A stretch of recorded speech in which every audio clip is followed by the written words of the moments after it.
Вітаю всіх! Я Світлана Одійчик, письменница, автор книги «Здольных», подлетковая серия фэнтези, яка вийшла в этом году. Але сьогодні я почитаю не свою книгу, я почитаю книгу, яка вельми подобається мені, серія «Уголюся» моим детям. З этой серии мы почитаем «Полювання на ліса» Свена Нордквіста. Петсон і його котик Фіндус жили на хутору дамку сярод палёў ды лугоў. У куратніку побач з домом жили куры, у павецы было поўна дроваў, а ў майстэрні усялякіх неабходных у гаспадарцы рэчаў. Госці да іх заходзілі нечаста, але Петсон з Фіндусам і без гасцей не сумавалі. Аднойчы да іх завітаў сусед Густаўсон з сабакам на павадку і стрэльбай за плячыма. Ён быў нечым моцна раззлаваны. «Здароў, Петсон», – буркнуў Густаўсон. «Да тебе таксама ліс панадзіўся?» «Да не было тут ліса. Я дык прынамсі не бачыў», – адказаў Петсон. «Ну, калі б ён прыходзіў, ты б дакладна заўважыў», – прамармытаў Густаўсон, «бо ён крадзе курэй. Гэтай ноччу ён залез у мой куратнік ды знёс курыцу, але больш я яму не дам. Няхай толькі трапіцца мне на вочы застрэлю. Ты, можа, таксама дастаў стрэльбу, Петсон? Можа, сёння ўначы ён прыйдзе да цябе, калі пабачыш, што я зачыніў сваіх курэй?» І Густаўсон пайшоў. «Ага, дык сёння ўвечары да нас можа завітаць ліс», – сказаў Петсон сам сабе і паглядзеў услед Густаўсону.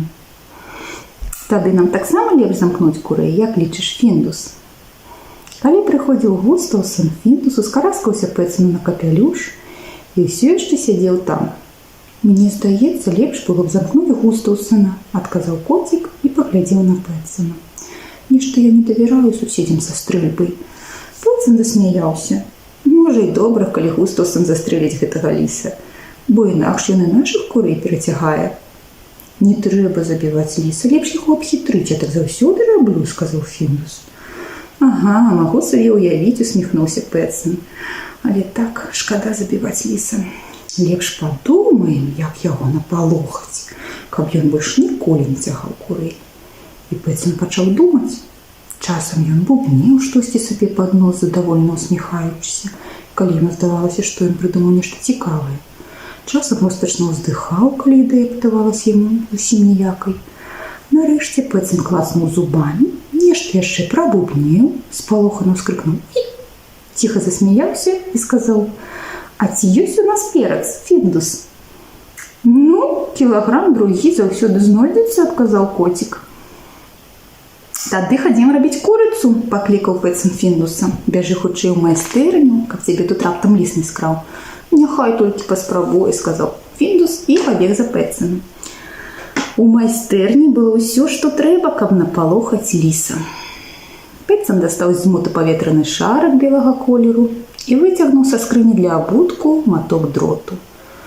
Потым ён стаў нешта шукаць у старым чамадане, які стаяў на паліцы. «Дзе мой перац, Фіндус?» – незадаволена запытаўся ён. «Ён мусіў ляжаць тут і нідзе больш. Ты ж ведаеш, у мяне ўсё заўжды на сваіх месцах. Наколькі я памятаю, перац ніколі не ляжаў у гэтым чамадане», – спакойна адказаў Фіндус. «Ён заўсёды ляжаў у кошыку для ровара», мог бы ўжо і запомніць. «Ой, праўда, вось жа ён», і Петсон выцягнуў з кошыка, які вісеў на сцяне, вялікі пакунак перцу. Петсон начапіў шарык на лейку ды ўсыпаў туды увесь перац. А потым ён так надзьмуў шар, што той ледзь не лопнуў. «А зараз нам спатрэбіцца пер'е. Можа, у цябе ёсць колькі перак, Фіндус?» «У мяне ніколі не было ніякіх пёрак», – фыркнуў коцік. «Спытай лепш Прылан». Прылан была царыцай у куратніку Петсона. Цяпер яна уважліва назірала за тым, чым займаліся Петсон з Фіндусам, праз дзірку ў сцяне паміж майстэрняй і куратнікам. «Прылан, нам патрэбныя пёркі, каб напалохаць ліса. Можа, вы нам пазычыце трохі, гэта дзеля вашай жа карысці».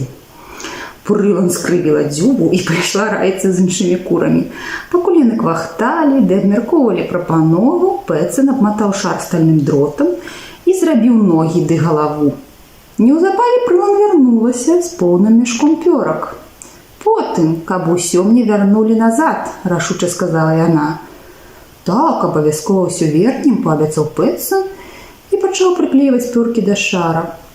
З дапамогай фіндуса ён зрабіў дзюбу і чырвоны грабеньчык. Калі яны скончылі, шар выглядаў як сапраўдная курыца. «Якая мілая курачка», – сказаў фіндус. «А што мы будзем з ёй рабіць?» «Яе цапне ліс», – задаволена патлумачыў Пэтсон. «Ноч ён прыйдзе, разумееш, вось так, ціха-ціха, і ўбачыць нашу курачку, якая стаіць тут сабе адна-адзінютка. Тады ён падскочыць, накінецца на яе і цапне. А шар бабах і выбухне. Ліс спалохаецца, надыхаецца перцу, уф, ды пачне так чхаць і кашляць, што больш ніколі не захоча есці куры». Куры запляскалі ў крылы, а фіндус зачаравана паглядзеў на свайго любімага Пэтсона. «Як жа складна ты ўсё прыдумаў, Пэтсон», – сказаў ён.